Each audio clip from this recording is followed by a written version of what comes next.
A third of my time is spent on that question. How do we measure something as subjective and intangible as happiness, well-being, or quality of life? And I remember that being sort of like crying on public was considered to be so unacceptable. Earlier, Denmark used to have a really high suicide level.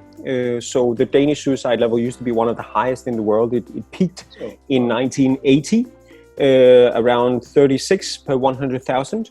Today, it's around 9 per 100,000. So it's actually quite low and lower than the sort of OECD average. And why? What has been done to reduce the numbers? Aristotle's agree.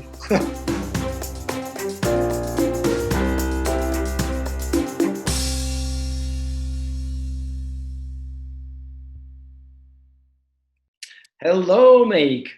Hello, good to see you. Yeah, good to see you. The last time we saw each other in Kiev and Moscow in May, I think. Yes. And on my Hall of Fame, if you can see us drinking wine. All right, yes. So that's, part of my happy memories. But interestingly, the faces seem blurred here. Let me bring the closer. Well, I think the picture was not really that great. It was okay. Right, and maybe after 2 or 3 glasses of wine, I do look. I think so. So don't blame picture. Very good. Very, very happy to have you here. Let me introduce very briefly. I know a lot of people know you by name. Oh, nobody knows you by name, but everybody knows you by the titles of your books. And the titles are, the most probably famous one is the little book, the little book of, I always forget, of Hygge. Of Hygge, yes. Hygge. And then a little book of Lykke. Correct. And then there's the key to happiness. Keys to happiness, yes, and the art of making memories is the latest one. Making memories, yes. I haven't read the last one, but I was so much impressed by all these three, and the key to happiness. I loved it when you were looking at different things, blocks. I think, as far as I remember, I think 6 blocks: money, exactly. Relationship, etc., etc. We'll talk about that. So very good. The point of our meeting today is really, I would like. The whole idea is to talk to really experts in their fields and nice people, and who could give us advice on different aspects of life, whether it's money, relationship, food, even. And I would be very happy if you can talk about happiness and what practical things you can suggest which would make us happy. I'm in Ukraine at the moment. I looked at the World Global Happiness Report, and Ukraine on terrible 123rd place. I thought, well, it can't be, because all my friends, I have quite a number, happy people. So right. We will talk about the methodology. But sure. Another thing I'd like to add that Meik Wiking is the CEO and founder of the only, as far as I know, the only happiness research institute. Is it correct? Correct. Yeah. Correct. Yes. And you're involved in this World Happiness Report as well, right? You are the panel, I think, of experts. We have the opportunity to browse through it before it's published, but I'm not part of the creation of it. Right, but methodology, obviously, but yes. I don't want to talk about methodology that much, because methodology, I understand, complicated. How you measure unmeasurable? Well, sort of thing. Exactly. That's. I think a third of my time is spent on that question. How do we measure something as subjective and intangible as happiness, well-being, or quality of life? Of course, there are some like gross happiness index, I think Bahrain created. And I remember when I was studying economics and I was teaching in England, I was using Paul Samuelson, welfare economics. And that was already mentioning that, yes, we see that people are living richer in terms of, monetary values. The countries getting richer, but the happiness is not correlated to right. And another thing is such countries as, Costa Rica, which is the poorest country, and then they come higher than the United States, I think, on this Right. index. Yeah. Yeah. And I think, I mean, there's a lot going on there, and we are seeing more and more countries looking at new measures of progress, because exactly as you describe, a lot of people recognize that we have gotten richer without getting happier, and that we are failing also to convert wealth into well-being. And you mentioned Costa Rica. We also famously have Bhutan with the Gross National Happiness Index, but recently you've had countries like the UK also introducing a happiness metric. You have a country like New Zealand, who are now also introducing a well-being budget. So bids to become part of the national budget has to come with an assessment on how is this going to impact the quality of life. Gennady, I can see I need some power on my laptop. Like Alejandro, I have some for once. But thanks. Just 1 second. Okay. Is it better now? We can carry on for... Yes, key to happiness, not running out of battery while you're having a conversation with your friend from across. Yeah, you gave an example of problem, encountering a problem and solving it instantly. Yeah. And being happy about it. Exactly. But I mean, it's also the reason why I got into happiness research in the first place, because I was seeing all these countries looking at a new way of measuring progress, and also seeing that Denmark and the other Nordic countries were consistently doing quite well in the World Happiness Report and other sort of quality of life indexes. And I thought there should be somebody in Denmark looking into this, trying to understand why does Denmark often do well in happiness rankings. And then I thought maybe I should do that.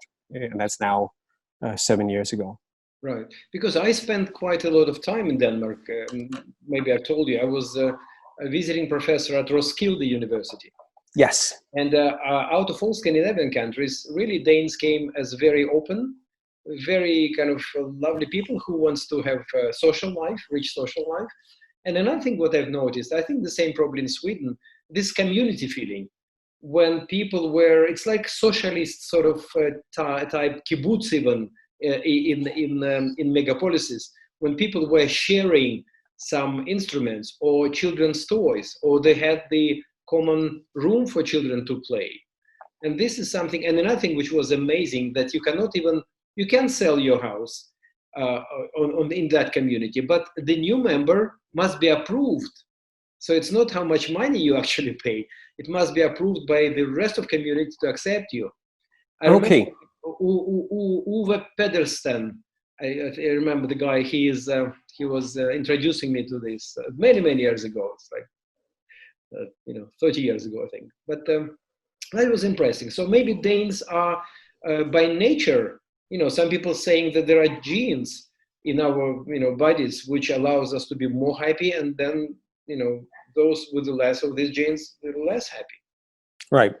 Yeah. I mean, there's a lot of different theories, and of course they can coexist. So if we start with the genes, you're right that there seems to be a genetic component to happiness, that we're simply born more or less happy. And we know that from twin studies. So in the US, they have a really good twin register at the University of Minnesota, and can compare identical twins with non-identical twins. And also they have data from a period in the US where it was allowed for 2 different sets of parents to adopt 1 twin each. So there you have some really interesting scientific material. Different environments, and people come more or less the same. Exactly. So if you have identical genetic material, if you are identical twins, you will have fairly similar happiness levels, even though you might have different life circumstances. But the non-identical twins, we don't see any similarity there. So there's a genetic component, but there's also a big society component. It makes good sense why countries with universal healthcare and peace and safety and access to university education and so on, why they consistently do well in the happiness rankings, and why countries like Syria, Iraq, Afghanistan are some of the countries that are, of course, at the very far end of the spectrum in terms of unhappiness. So there is also a country component. Yeah. However, there are some nations, also countries, which are more grumpy. for example, a British culture. I mean, they deep inside, Brits feel that they're still superior than anybody else. But they complain a lot. And I remember when I was traveling as a consultant, then coming back home, I was reading, British newspapers, and it was very much like complaining that life is bad, getting worse, etc. But on the ranking, when people are asked, "Are you happy?" then Right. UK comes very high. I think it's among 21st top countries. Yeah. The UK is typically in the top 20. In terms of whether they complain more than others, I hear a lot of people say from different countries, we're French, we're not that happy because we love to complain. I had a French colleague, and then I go to Portugal, and then they say, we're not so happy because we love to complain. And Danes actually also say the same. So I'm not sure whether it's a British, French, Portuguese, Danish, right, or whether it's a human thing that we actually enjoy to complain. But I think it would be super interesting if you could do a global complaining index, global grumpiness index. I would love to see the results of that. I would also love to try and understand the methodology. Maybe you could have, like, if you could serve soup that is too salty, and then you see how many soups are returned to the kitchen. Right. Well, it depends, and it might be some people, like salty more than True. than other countries. True. So, True. For example, I just recently was in Slovenia, and it's a lovely country, fantastic climate, almost no crime, small population, etc. And people are grumpy. People are complaining because they're comparing their well-being to, let's say, neighboring Austria, because they feel that they are inferior in some respects, etc. And it's really kind of, and at the same time, I know the countries which are really doing well, and then suicidal rate is very high. And that's, again, for me, it's like, kind of baffling a little bit. Even Sweden was known, as you know, that there are quite a lot of suicides, I think, per capita. At least I think it's Finland have the highest among the Nordic countries in terms of suicide levels. I think the reason for that is, unfortunately, a high level of ownership in terms of guns. So access to guns, unfortunately, often leads to a higher level of suicide. It should be then in the first place, probably, no? Americans. Some states in the US, definitely you would see higher levels, but it's interesting if you look at the individual US states. There is that connection that you also touch upon there, that happier states, for instance, like Hawaii, have a higher level of life satisfaction on average, also have slightly higher levels of suicide. So the theory behind that pattern is that it can be more difficult to be unhappy in an otherwise happy society. Earlier, Denmark used to have a really high suicide level. So the Danish suicide level used to be one of the highest in the world. It peaked in 1980, around 36 per 100,000. Today, it's around 9 per 100,000. So it's actually quite low and lower than the sort of OECD average. And why? What has been done to reduce the numbers? I mean, several things. So stigma have been reduced around mental illness, meaning that more and more people are seeking treatment. Also, treatment have become better. There's been better suicide prevention hotlines, but also some of the tools that people have been using for suicide have been removed. So, for example, toxin in the gas that is used in the stove in people's homes, or access to being able to buy a lot of pills at the pharmacy. Now there's a cap on how much medicine you can buy at a given point in time. So a lot of different strategies, but it has been reduced with around 75% over the past 40 years, which is really, really good. And actually also Finland have been able to reduce their levels with around 50% since they peaked. So right now we see Sri Lanka, and I think Sri Lanka right now has the highest suicide level globally with around 40 per 100,000. And in the OECD, I believe it's South Korea with around 24 per 100,000. Yeah, maybe because of this, South Korea, I've heard about it, maybe because of pressure to perform. because they study a lot. It's very competitive countries, and education has got a lot of value. So you have to be good academically, and Yes. for children and for teenagers, probably it's too much sometimes. It's one of the theories I've heard as well. It's interesting because I also lived in Los Angeles, and in LA you have to smile, you have to be happy, and it was 80s.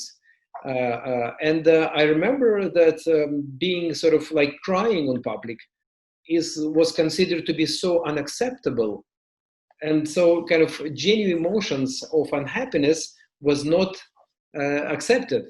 Right. And that obviously puts a pressure on those people who, for whatever reason, not feel happy. True. And I think that's another interesting element in the world we're trying to understand. How are smiles interpreted?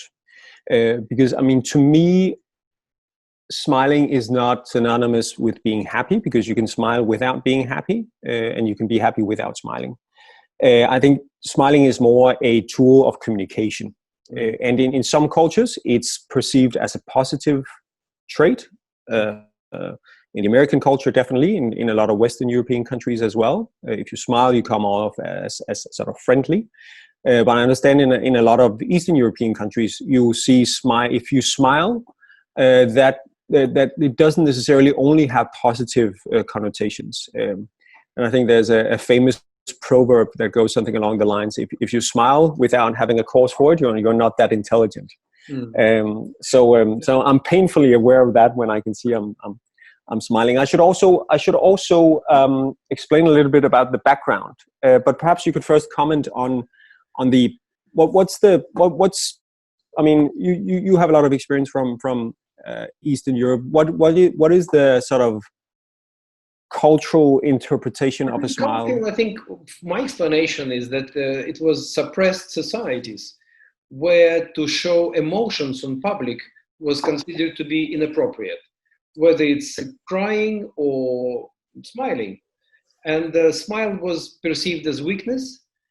For men to smile is like gay thing, and for lady to smile to stranger is like sexual sort of element, that she is vulnerable and she is like, so I think that's, and plus the general customer service was terrible, because nobody gave it to us whether you buy this product or not, so nobody made an effort.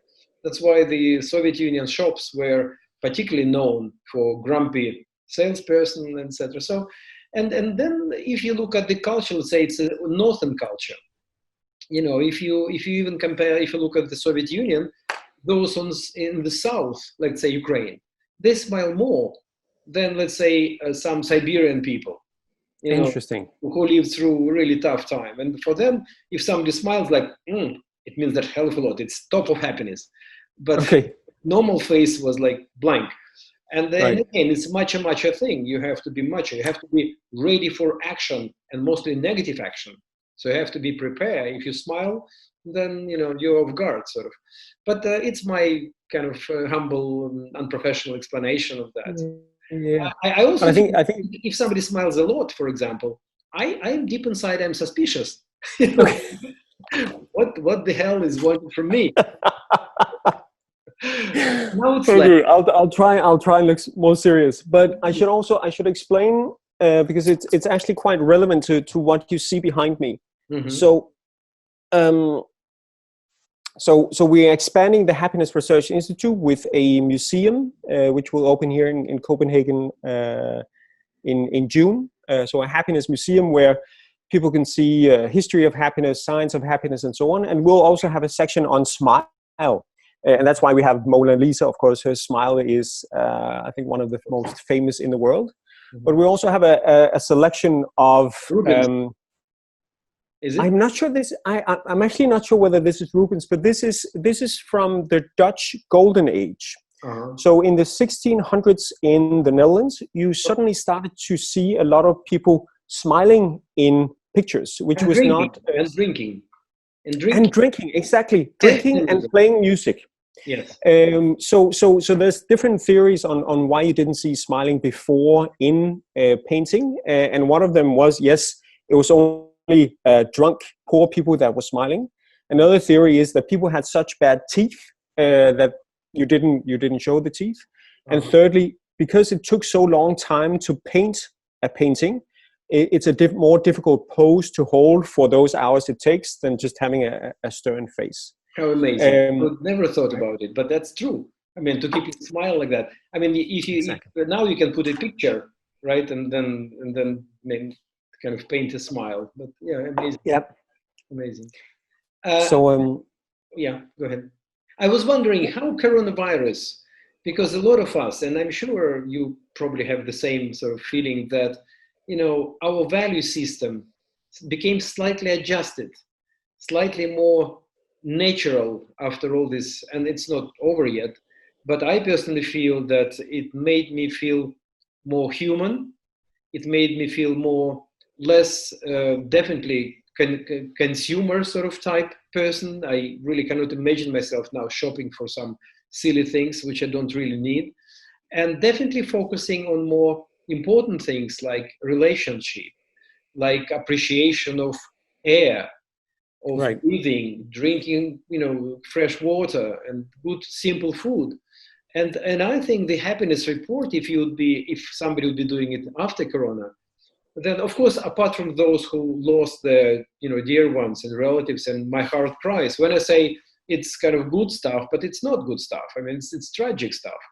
However, there is some positive element in that. And I think people are generally, I would be so happy if I'd be allowed to hug someone, which I was prevented from doing for like more than 2 months. And it physically hurts. I like hugging. I like, you know, shaking hands. I like, you know, patting someone on the shoulder. I like breaking distance to, you know, like close, not 2 meters, etc. What do you think? Yeah, no, I mean, I agree, and my hope is that once this is over, that we maintain that sense of appreciation and gratitude over the simple things. And I think a lot of us feel the same way like you, that we miss the little things. We miss meeting people, giving them a pat on the back. We miss seeing friends, eating food, and spending, you know, time with our loved ones in close proximity, and seeing our friends and family. And hopefully, I mean, we'll remember that and have that sense of gratitude also in the years to come once this is over. Yeah, and I remember your little books, they're about little things, basically, what make us happy. Yes, and if you can please talk about that. I remember we've been showing your desk, and it was ordinary desk, and I mean, you're a sort of well-off guy. You could afford, you know, leather desk with a leather big chair, and I looked at your desk and the chair and everything, and it seems to be very basic. But then you said, this stone is from there. It brings memories. Tell us about that. I mean, I mean, the books have a different focus, but as you rightly say, the book about Hygge is about simple pleasures, and Hygge has also been called the art of creating a nice atmosphere. So again, that's about relationship. It's about simple pleasures in life. The little book of Lykke was more sort of a global treasure hunt for happiness, seeing what are the patterns in terms of why some people or some countries report higher levels of happiness, as you mentioned earlier. Relationships, health, how do we invest our money correctly in terms of bringing us happiness and so on. And then the last one is about how do we create memories. And I think that the biggest aha moment in writing that book was understanding that there's actually something I can do to influence what I and my friends and family remember in the future. And taking on that role as a memory architect is really, really fun and empowering. And one of the ways we can do that is building in triggers, because our memory works through association. So we see something, for example, that picture you have of us on the wall behind you. And I remember that evening we were sitting around, we're sitting at that round table outside. It was just a lovely evening. And because I see that picture now, I remember that. Mm-hmm. So if we want to remember things, then it's good to build in, could be a picture, it could be a stone, it could be a song, because our memory can work through all the 5 different senses. But I think it's really fun, and it's an overseen tool in terms of bringing happiness. And perhaps, especially these days, perhaps people have more use of it because we can also sort of relive some of the happy moments when we are able to retrieve the happy memories we have. Interesting, because we can have triggers of all sorts. We can look back at our life and we can say that our life was a tragedy, because you focus on the failures or some mistakes which you made, and then it looks like really a road to terrible. Or you can look at your life as a happy, moving towards the highest sort of, and then a lot of people, for example, in England are saying, Gennady, you're living in Ukraine, terrible. How you moved to Ukraine out of London? And I said, I've never been so happy in my life, and it has got just my own perception, and you don't know the actual facts about the country and people to make a judgment, and etc. So right. I think it's really a lot depends on our perception. And then my next question is how we can increase this perception. I understand by having small things like songs and etc. and boosting it like every day probably. Yeah. Something which would make us, so tell us more about it, how we can increase this happiness inside in a simple possible sort of way, but effective way. I mean, you're touching upon some of the elements there, because as you say, if we're able to form a positive narrative about our lives, we can also see that those people are happier overall. And when it comes to creating happy memories, I think that the most important step there is the sort of the simple act of paying attention. And I think there's a really good example that was actually given to me by one of my readers in Poland who had read the book and thought of a time when she was about 8 years old, and she was having dinner with her. This was 30 years ago. She had at the time she had dinner with her mother and her sister, and they're having a good time. That she remembered there were some yellow flowers on the table and this colorful, I think, red Polish dish, and they're laughing and they're feeling happy. And then her mother turns to her sister and her and says, I hope you remember this moment. Mm-hmm. And here we are 30 years later, she still remembers that moment because her mother made her pay attention to it. Mm-hmm. I think it shows how powerful attention is as a tool. Of course, it's also a tool that can be overused because if you every time you sit down with your friends say, I hope you remember this moment, they're probably going to tell you to shut up on day 3. But used every once in a while, it's something that is simple yet powerful. And power of focus, I think. But then, if you look at the kind of surroundings, and if you see beauty, and if you see flowers, or you can see dustbin as well. So and both are reality, and both are reality. So yeah, but because all of us, I think, myself including, I understand that the being happy gives us so much energy, and we can do much more, and we feel that we much more empowered. And if we don't have this feeling, then it's kind of sad. It's like living your life for what? For if you are not. Is it correct? Because I'm searching myself like everybody else. I'm really searching what things can make me happy. I found it in the children. I mean, I have 2 small ones, and they're growing, and really I'm much more appreciative than when I was a young lad, thinking about career and money. And when I was children, it was like silly. I was neglecting a lot of stuff. So yeah, but you actually you're talking about happiness. You're talking about happiness as this, guys. Yes. This is Aristotle, and he thought of happiness the same way you think of happiness with what children brings, because he thought the good life is the purposeful life or the meaningful life. And of course, having children means a lot of things, but it does mean a really stronger sense of purpose and meaning in life. So he'll be looking in from the side here. Yeah. So you're right, and we see that in the surveys as well. And that's also what we always try to do when we measure happiness: break it down and look at different components. So you're correct about that. Yeah. So it's another thing which I, again, from your books, when you were saying, I think, about hedonistic pleasures and meaning in life, and the combination of those, because if you just focus on the meaning in life, then you can become quite stern and, you know, devoted, maybe good person, but not really that happy. Right. And hedonistic part of you could be like, oh, you know, happy, happy, happy.